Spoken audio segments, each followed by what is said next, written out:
வீட் ஃப்ளார் கஜூர் செய்ய போகிறோம். பாருங்க, கோதுமை மாவுல செய்கிறாங்க. 1 கப்பு கோதுமை மாவு இதில் போட்டிருக்கேன். இதில் 1/4 கப்பு சர்க்கரை.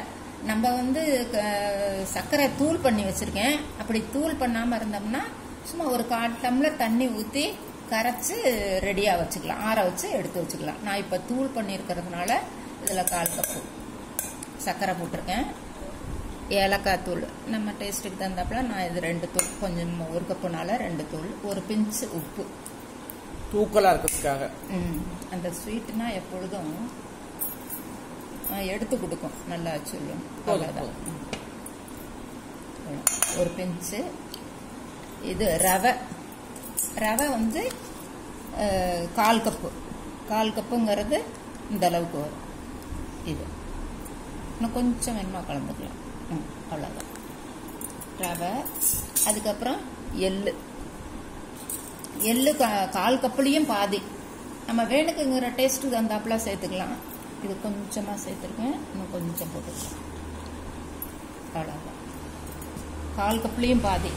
அதே மாதிரி நெய்யும் 1/4 கப்புல பாதி. நெய்யில் நம்ம கொஞ்சம் ஜாஸ்தி சேர்த்தோம்னா கிறிஸ்பியாக இருக்கும். நம்ம வேணும்னா அப்புறம் பார்த்துக்கிட்டு பிசைஞ்சுக்கிட்டு கூட நம்ம நெய்யை சேர்த்துக்கலாம். இப்போ சரியா இருக்கும். இப்போ தேங்காவும் 1/4 கப்பு. 1/4 கப்புலையும் கொஞ்சமாக போதும். 1 கப்புங்கிறதுனால 1/4 கப்புலையும் பாதி. இவ்வளோதான் வரும்.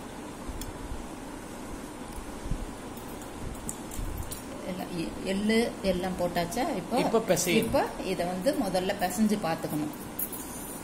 இந்த நெய்யோட சேர்த்து பிசைறப்போ அப்படியே கொஞ்சமா தண்ணி ஊற்றி பிசைஞ்ச அளவுக்கு வந்துடும். அப்படியே பிடிச்சோம்னா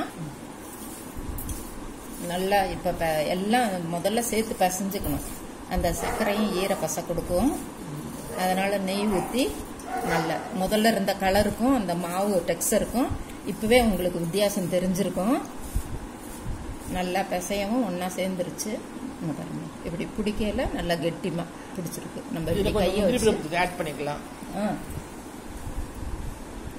இது மாதிரி நல்லா சும்மா சின்னதா உடைச்சு நம்ம டேஸ்ட்டுக்கு தான் இதெல்லாம் கலந்துக்கிறது. போட்டாச்சு. இப்போ இதை பாதாம் கூட போட்டுக்கலாம். நீங்க பாதாம் அப்படி சீவி இதுல ஆட் பண்ணிக்கலாம். இப்போ இதுல தண்ணி கொஞ்சம் கொஞ்சமா ஊற்றி பிசைஞ்சுக்கணும். ரொம்ப ஊற்றிடக்கூடாது. சர்க்கரை வேற தண்ணி விடும் கொஞ்சம் அப்புறமேலு.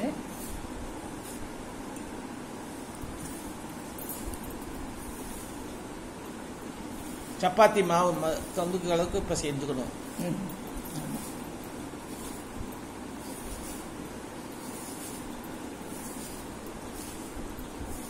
நம்ம பிசைய நல்லா சாஃப்ட் கொடுக்கும்.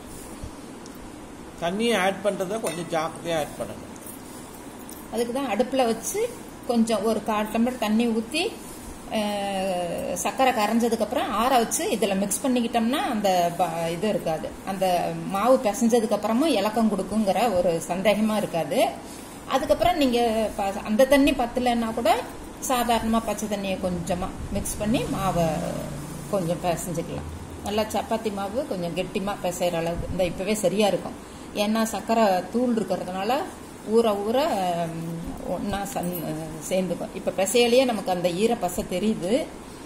அப்படியும் பத்தலைன்னா கூட சும்மா 1 ஸ்பூன் 1/4 ஸ்பூன் கலந்து பிசைஞ்சுக்கலாம் அந்த சமயத்தில்.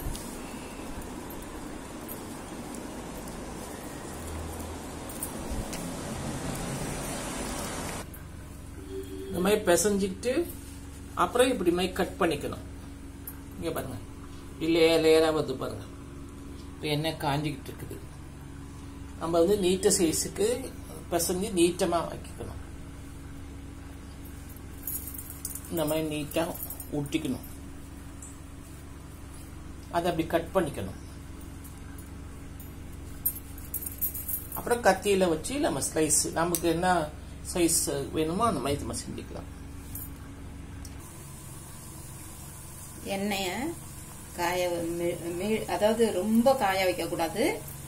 அப்படியே ஓரளவுக்கு கை சூடு பொறுக்கிறத விட கொஞ்சம் ஜாஸ்தியா லைட்டா சூடானதுக்கு அப்புறமேலு இது மாதிரி நமக்கு வேணுங்கிறத ஸ்லைஸ் பண்ணதை இதில் போட்டுடணும். போட்டு நம்ம பொறுமையாக வேக விடணும். அப்போ தான் நல்லா முழுசாக வெந்து கிறிஸ்பியாக கிடைக்கும். அது எள்ளு ரெண்டு ஒன்று பிரிய தான் செய்யும். அதனை பொறுத்து அப்புறம் நம்ம வடிகட்டிக்கலாம். இல்லைன்னா நம்ம சாப்பிட்ற பொருள் தானே, தோசைக்கு ஊற்றுற பாத்தியை கூட ஊற்றிக்கலாம்.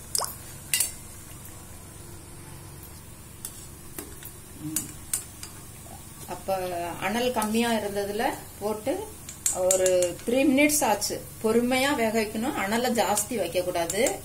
சிம்மிலேயே வச்சு கொஞ்சம் போட்டோன்னையும் திருப்பி போடாமல் ஒரு 2 நிமிஷம் கழிச்சு போட்டு அப்புறம் அடிக்கடி ஒரு நிமிஷத்துக்கு ஒரு தடவை திருப்பி போட்டுக்கிட்டு, 1 நிமிஷம் இல்லை, ஒரு 30 செகண்டுக்கு ஒரு தடவை திருப்பி போட்டுக்கிட்டே இருக்கணும். அப்பதான் ஒரு பக்கமா டார்க் கலர் இல்லாம ஒரு ஈவனா கிடைக்கும். அது மாதிரி எடுத்தோடனையும் கொஞ்சம் மதுன்னு இருக்கும். ஆறுனதுக்கு அப்புறமேல தான் அதோட கிறிஸ்பு தெரியும்.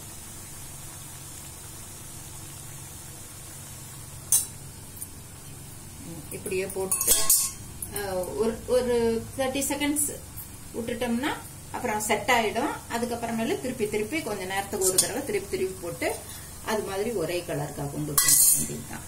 உங்களுக்கும் பிடிச்சிருக்கும். இது செஞ்சு வச்சுட்டு இது நல்லா நிறைய செஞ்சு வச்சுட்டு ஒரு வாரம் கூட வச்சிருந்து பிஸ்கட் மாதிரி சாப்பிட்டுக்கலாம். பிள்ளைங்களுக்கு ரொம்ப ஹெல்த்தியான டிஷ் இது. ஸ்கூலுக்குலாம் கூட ஸ்நாக்ஸுக்கு இதெல்லாம் கொடுத்து அனுப்பிச்சா இஷ்டமா சாப்பிடுங்க. ஸ்வீட்டுக்கு ரொம்ப தகட்டாமையும் இருக்கும். நீங்களும் செஞ்சு பாருங்க.